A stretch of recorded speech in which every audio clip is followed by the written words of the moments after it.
कहानी की शुरुआत सन 1235 से होती है। हमें एक ईसाई शहर दिखाया जाता है जहां बहुत से लोग एक पुल के पास जमा हुए हैं। वहां 3 औरतों को सजा दी जाने वाली है। इन औरतों पर काला जादू करने और शैतान की पूजा करने का आरोप लगाया गया है। यह वह दौर था जब औरतों पर ऐसे आरोप लगाकर उन्हें सजा दी जाती थी। सिपाही उन 3 औरतों के गले में रस्सी डाल देते हैं। एक व्यक्ति जिसके हाथ में एक पुरानी किताब है उनसे कहता है, अगर तुम सब अपने गुनाह कबूल कर लो तो तुम्हारी आत्मा को माफी मिल जाएगी। उनमें से एक औरत जो बहुत रो रही थी और अपनी जान की भीख मांग रही थी कहती है, हाँ मैं कबूल करती हूँ, मैंने शैतान की पूजा की और काला जादू करने की कोशिश की। दूसरी औरत कहती है, मैंने सिर्फ दवाइयां बनाई और भेजी, मैंने कभी काला जादू नहीं किया। लेकिन जो तीसरी औरत थी उसे बिल्कुल भी डर नहीं था। उसने पादरी की ओर देखते हुए कहा, तू नरक में जलेगा। इसके बाद उन तीनों औरतों को फांसी दी जाती है और उनकी लाशों को पानी में डुबो दिया जाता है। सभी लोग वहां से जाने लगते हैं। तब पादरी सिपाहियों से कहता है, हम इन्हें ऐसे नहीं छोड़ सकते, हमें इन लाशों को बाहर निकालना होगा ताकि मैं अपनी सालों पुरानी किताब से मंत्र पढ़ सकूं। लेकिन सिपाही कहते हैं, अब ये दोबारा जिंदा नहीं होंगी और वहां से चले जाते हैं। पादरी को इस श्राप के बारे में पता था, इसलिए शाम को वह अकेले ही उन लाशों को एक एक करके पानी से बाहर निकालने लगता है और उन पर मंत्र पढ़कर शुद्धिकरण करने की कोशिश करता है। जब वह तीसरी लाश को बाहर निकाल रहा होता है तो लाश का वजन इतना ज्यादा होता है कि पादरी खुद भी पानी में गिर जाता है। जैसे ही वह पानी से बाहर आता है, तीसरी औरत जिंदा हो जाती है, लेकिन शैतान के रूप में। वह औरत उसकी किताब को जला देती है और पादरी को उसी पुल से फांसी पर लटका देती है। यहीं पर सीन कट होता है। इसके बाद कहानी 100 साल आगे बढ़ती है।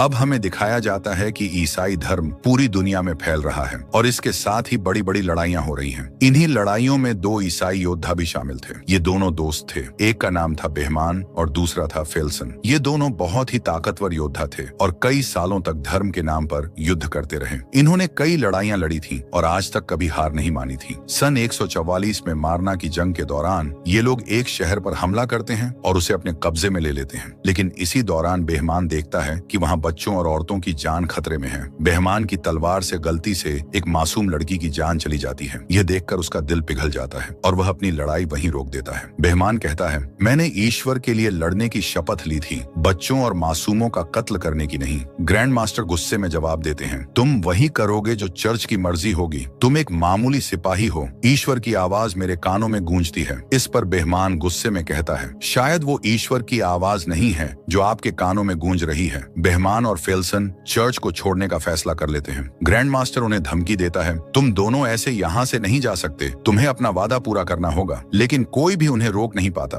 दोनों वह जगह छोड़ देते हैं और बागी बन जाते हैं क्योंकि उन्होंने चर्च के नियम तोड़ दिए थे। इसके बाद 1 महीने तक वे अपने लिए कोई नया ठिकाना ढूंढने में लगे रहते हैं। फिर एक दिन जब ये लोग समंदर के किनारे से गुजर रहे थे तो इन्हें कुछ मवेशी बिना चरवाहे के भटकते हुए मिलते हैं। आगे चलकर इन्हें एक घर नजर आता है। जब ये लोग उस घर के अंदर जाते हैं तो वो घर खाली होता है। घर की तलाशी लेने पर इन्हें घर के मालिक का पता चलता है। वहाँ एक औरत बुरी हालत में पड़ी होती है और उसका पति बिस्तर पर मरा हुआ मिलता है। दोनों एक खतरनाक बीमारी के कारण अपनी जान गंवा चुके थे। उनका पूरा शरीर बीमारी की वजह से बिगड़ चुका था। बेहमान और फेल्सन उस घर को जला देते हैं ताकि बीमारी फैलने से रोकी जा सके। रास्ते में फेल्सन बेहमान से पूछता है, हमने तो बहुत कुछ झेला है, लेकिन ऐसी मौत से बचने के लिए इंसान आखिर क्या करे। आगे बढ़ते हुए उन्हें एक बड़ा शहर नजर आता है। फेल्सन कहता है, शायद हमें पकड़ा जा सकता है, हमें शहर में नहीं जाना चाहिए। लेकिन बेहमान कहता है, हमें खाने का सामान और अच्छे घोड़े की जरूरत है ताकि हम लंबा सफर तय कर सकें। मजबूरी में दोनों उस शहर में जाने का फैसला करते हैं। शहर में पहुंचते ही बेहमान और फेल्सन अजीब हालात देखते हैं। यहाँ के लोगों का हाल बहुत बुरा था। गलियों में लाशें पड़ी थीं, लोग रो रहे थे, चिल्ला रहे थे और अपने गुनाहों से माफी मांग रहे थे। कुछ लोग तो खुद को मार रहे थे। फेल्सन कहता है, आखिर ये कैसा पागलपन है। तभी पास ही खड़ा एक आदमी उसकी बात सुन लेता है और जवाब देता है, ये महामारी है, एक ऐसी बीमारी जिसका कोई इलाज नहीं है। ये बीमारी पिछले 3 साल से यहाँ फैली हुई है। इसकी वजह से हर 4 में से 1 आदमी मर रहा है। उस आदमी का नाम इकबाल था। वह दोनों से पूछता है, आखिर तुम लोग कौन हो। बेहमान जवाब देता है, हम मुसाफिर हैं और हमें इस बारे में कुछ नहीं पता। दोनों ईसाई योद्धा थे लेकिन उन्हें कोई नहीं रोकता। जब ये लोग घोड़े खरीदने की कोशिश करते हैं तो वहाँ एक आदमी बेहमान की तलवार देख लेता है। ये तलवार नाइट्स की होती थी। जैसे ही यह बात फैलती है, शहर के सिपाहियों को खबर मिल जाती है कि ये दोनों असल में नाइट्स हैं और जंग से भागे हुए हैं। सिपाही इन दोनों को पकड़ने आते हैं। बेहमान और फेल्सन उनसे लड़ते हैं लेकिन आखिरकार ये दोनों हार मान लेते हैं। उन्हें कार्डिनल के पास लाया जाता है। है। कार्डिनल भी इस बीमारी का शिकार हो चुका था और बिस्तर पर पड़ा हुआ था। कार्डिनल दोनों का नाम पूछता है। नाम सुनते ही वह चौंक जाता है और कहता है, मैं तुम दोनों को जानता हूँ, तुम्हारी जीत की कहानियां दूर दूर तक मशहूर हैं। इसके बाद कार्डिनल बताता है, यह महामारी हमारे लोगों को खत्म कर रही है। असल में यह नरक से भेजा गया एक श्राप है। इसे एक जादूगरनी ने काले जादू से हम पर डाला है। अब वह जादूगरनी पकड़ ली गई है और उसने खुद ही यह माना है। कार्डिनल आगे बताता है, इस श्राप को खत्म करने का एक ही तरीका है, जादूगरनी को सेवेर के गिरजाघर ले जाना होगा। वहाँ के सन्यासी ही इस श्राप को खत्म कर सकते हैं। बेहमान पूछता है, मेरा इस सब से क्या लेना देना? कार्डिनल कहता है, ये काम हम नहीं कर सकते, लेकिन अगर तुम मदद करो तो जादूगरनी को सेवेर तक ले जाया जा सकता है। क्या तुम चर्च की सेवा करना चाहोगे? बेहमान इस काम को करने से साफ इनकार कर देता है। उसके इनकार के बाद कार्डिनल फेल्सन और बेहमान दोनों को जेल में डाल देता है। उसी काल कोठरी में एक लड़की भी थी। जब ये दोनों उसे देखते हैं तो फेल्सन पूछता है, क्या यही वह चुड़ैल है? बेहमान जवाब देता है, यह तो बिल्कुल वैसी नहीं लगती। रात को बेहमान एक बुरा सपना देखता है जिसमें वह एक मासूम औरत की जान ले रहा था। जब वह आंखें खोलता है तो देखता है कि वह लड़की जो रो रही थी उसकी कमर पर जख्म के निशान थे, जैसे किसी ने उसे बहुत मारा हो। यह देखकर बेहमान का इरादा बदल जाता है। वह चर्च के लिए नहीं बल्कि उस लड़की के लिए इस मिशन पर जाने का फैसला करता है ताकि वह उसकी जान बचा सके। अगले दिन वह प्रीस्ट से मिलते हैं और कहते हैं, हम तुम्हारी मदद करेंगे, लेकिन इस लड़की के साथ इंसाफ होगा और हम पर जो भी इल्जाम लगे हैं उन्हें हटाना होगा। इस यात्रा में उनके साथ एक नामी सैनिक भी शामिल हो जाता है और पादरी भी। पादरी के पास एक नक्शा होता है, लेकिन यह 900 मील का सफर था और पहाड़ियों के बीच से गुजरता था जहाँ गिरजाघर स्थित था। बेहमान और फेल्सन सिर्फ नक्शे पर ही भरोसा नहीं कर सकते, इसलिए वे किसी ऐसे शख्स की तलाश करते हैं जो पहले वहां जा चुका हो और वापस भी आ चुका हो, कोई ऐसा जिसे रास्ता याद हो। पादरी उन्हें एक कैद किए गए आदमी के पास ले जाता है जिसे धोखाधड़ी के जुर्म में पकड़कर जेल में डाला गया था। बेहमान उसे एक सौदा करता है, अगर तुम हमें सेवर तक ले जाओ तो तुम्हारे ऊपर लगे इल्जाम खत्म कर दिए जाएंगे। वह इसके लिए तैयार था। अब वे सफर पर थे, साथ में पादरी और एक सैनिक भी थे और रास्ता दिखाने वाला एक आदमी था। सलाहों से बनी एक बग्घी में वे लड़की को ले जाने वाले थे। जब ये लोग उसे लेने के लिए काल कोठरी में जाते हैं तो वह उन पर हमला कर देती है, लेकिन फेल्सन उसे बेहोश कर देता है और फिर उसे लेकर जाते हैं। जैसे ही वे शहर से बाहर निकलते हैं वहाँ के कार्डिनल की भी मौत हो जाती है। चलते चलते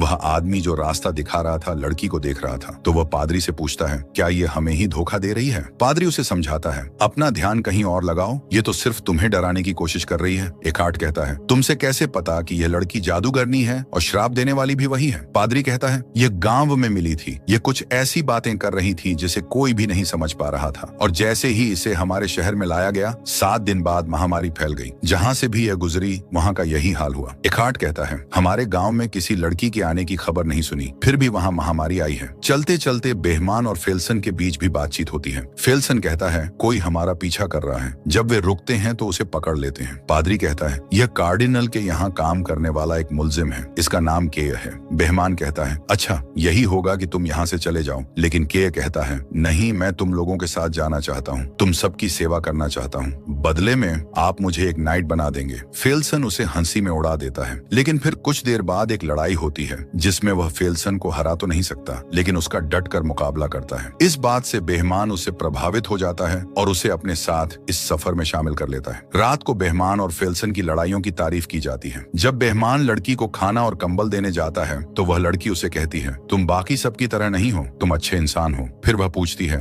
सेवेर में मेरे साथ क्या होगा? बेहमान जवाब देता है, इंसाफ होगा। लड़की एक कहानी सुनाती है, हमारे गांव में एक औरत पर काले जादू का इल्जाम था। लोगों ने उसके जेबों में पत्थर भर दिए और उसे पानी में डुबो दिया। उन्होंने कहा था कि अगर ये औरत डूबी तो ये एक इंसान है, और अगर नहीं डूबी तो ये एक चुड़ैल है। वह औरत नहीं डूबी और उसे जिंदा जला दिया गया। बेहमान उसे भरोसा दिलाता है, हमारे साथ ऐसा कुछ नहीं होगा, और साथ ही वह पादरी की तरफ इशारा करती है। बेहमान पूछता है, क्या पादरी ने तुम्हें चोट पहुंचाई? लड़की सिर हिलाकर जवाब देती है, हाँ। जब बेहमान वापस आता है तो पादरी उससे पूछता है, उसने तुमसे क्या कहा? बेहमान कहता है, तुम क्यों जानना चाहते हो? पादरी उसे समझाता है, उससे अपने दिल के राज मत बताना, न ही उसकी बातों पर विश्वास करो, वह बहुत चालाक है, वह हमें आपस में लड़वा सकती है। फिर रात बिताने के लिए वे जंगल में रुकते हैं। पादरी सबसे कहता है, हमें पहरा देना होगा, तो एकार्ट पहले पहरा देता है। वह उस लड़की की तरफ देख रहा था। कुछ घंटे बाद जब पादरी उसके पास आता है तो एकार्ट कहता है, ये लड़की मुझे मेरी बेटी की तरह लग रही है। यह सुनते ही लड़की उदास हो जाती है। जैसे ही एकार्ट जाने वाला था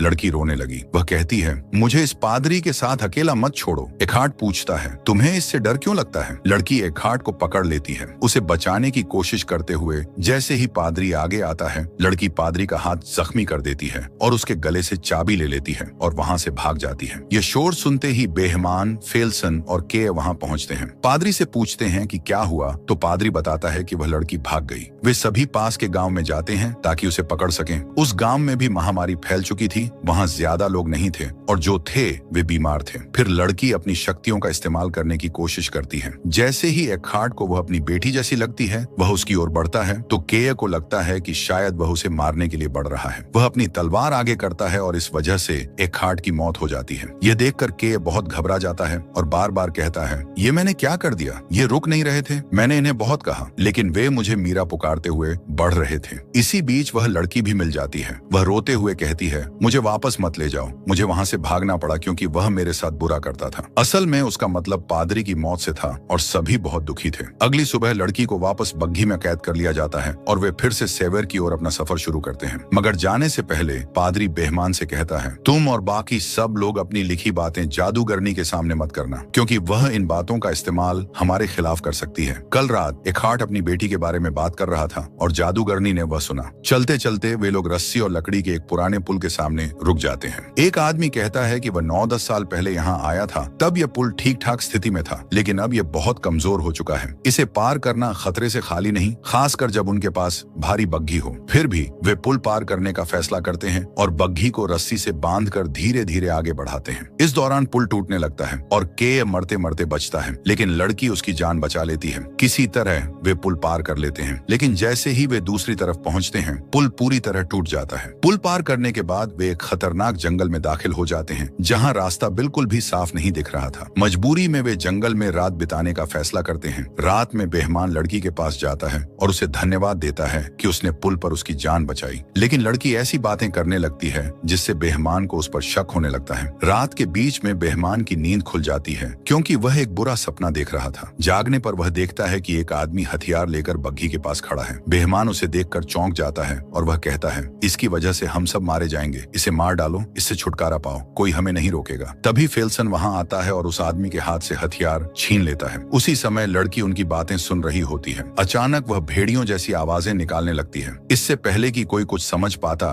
भेड़िए उन पर हमला कर देते हैं। भेड़ियों से भागते समय एक मार्ग उनका शिकार बन जाता है और वे उसे बचा नहीं पाते। इस बात से बेहमान बहुत दुखी होता है। अगली सुबह वह लड़की को मारने का फैसला करता है लेकिन पादरी बीच में आकर कहता है, मैं तुम्हें ऐसा नहीं करने दूंगा। बेहमान उसे दूर धकेल देता है। तभी फेल्सन वहां आता है और बेहमान से कहता है, मंजिल पास है, हम ब्रेक पर पहुंच गए हैं। बेहमान अपना इरादा बदल देता है और गिरजा घर की ओर अपना सफर जारी रखता है। रास्ते में फेल्सन कहता है, जब यह सब खत्म हो जाएगा तो मैं उस जगह जाना चाहूंगा जहां मेरा जन्म हुआ था। जब वे गिरजा घर पहुंचते हैं तो देखते हैं कि वहां के सभी सन्यासी महामारी के कारण मर चुके हैं। फादर एक प्रार्थना की किताब उठाता है और अब वह अकेला ही बचा होता है। वह लड़की पर कुछ मंत्र पढ़ने की कोशिश करता है लेकिन तभी लड़की का असली राज सामने आता है। वह सबका अतीत बयान करने लगती है। बेहमान को एहसास होता है कि वह अपने पापों को छुपाने के लिए एक मासूम लड़की की जान बचाने की कोशिश कर रहा है ताकि वह नर्क में ना जाए। लड़की कहती है, धर्म के नाम पर हुई लड़ाइयों में महामारी से ज्यादा लोग मारे गए। तभी पादरी को समझ आता है कि यह लड़की जादूगरनी नहीं है बल्कि इसके शरीर पर एक डेमन का कब्जा है। पादरी उस पर भूत भगाने का अनुष्ठान करने लगता है लेकिन डेमन धीरे धीरे अपने असली रूप में आने लगता है। वह उन सभी सलाखों को जलाकर वहां से उड़ जाता है और गिरजा घर के अंदर चला जाता है। यहाँ सभी को समझ आता है कि असल में यह डेमन चाहता था कि हम इसे सेवेर लेकर आएं। यही वजह थी कि उसने एखार्ड और एक मार्क को मार डाला क्योंकि वे इसके रास्ते में आ रहे थे। जब ये लोग गिरजा घर में पहुंचते हैं तो देखते हैं कि वहां के सभी सन्यासी मर चुके थे। वे सालों से किताब की नकल बना रहे थे क्योंकि डेमन को सिर्फ इसी किताब से खत्म किया जा सकता था। अब पादरी के पास जो किताब थी वह दुनिया की आखिरी किताब थी, उसी से डेमन को खत्म किया जा सकता था। बेहमान पादरी से कहता है, तुम्हें यह लड़ाई अकेले लड़नी होगी। फेल्सन पूछता है, हम शैतान से लड़ रहे हैं या इस लड़की को बचा रहे हैं? बेहमान जवाब देता है, दोनों ही। जब वे गिरजा घर के अंदर जाते हैं तो शैतान उनके सामने आता है। बेहमान पादरी से कहता है कि वे अपनी भूत भगाने की प्रक्रिया शुरू करें। शैतान अपनी शक्तियों का इस्तेमाल करता है और चीजों को हवा में उठाकर इन पर फेंकने लगता है। कुछ देर बाद जितने भी सन्यासी वहां मरे पड़े थे वे गायब हो जाते हैं और शैतानी शक्तियां उनके शरीर पर कब्जा कर लेती हैं। अब वे लोग शैतान के गुलाम बनकर इन पर हमला करते हैं। पादरी किताब पढ़ रहा होता है लेकिन तभी शैतान उसे मार डालता है। वह किताब जमीन पर गिर जाती है। फिर फेल्सन आता है और डेमन डेमन से लड़ने लगता है, लेकिन डेमन उसे झला देता है। केय किताब को ले लेता है और उसे आगे पढ़ने लगता है। जैसे ही शैतान उस पर हमला करने वाला था, बेहमान आता है और उसे रोकता है। वह उसके दोनों पंख दीवार से लगा देता है। डेमन अपनी शक्तियों का इस्तेमाल करता है और बेहमान को मारने की कोशिश करता है, लेकिन वह हार नहीं मानता। जब मंत्र पूरा होता है तो डेमन नरक में वापस चला जाता है और वह मासूम लड़की अपने असली रूप में आ जाती है। इस लड़ाई में सिर्फ केय और वह लड़की बच जाते हैं, बाकी सभी मारे जाते हैं। वे दोनों उन सभी को वहीं दफनाते हैं। फिर लड़की बेहमान और उसके साथियों का शुक्रिया अदा करती है, क्योंकि उन्होंने उसकी जान बचाई और उसे अंधेरे से निकाला। वह केय के साथ उम्मीद के साथ चली जाती है और यहीं पर इस कहानी का अंत होता है।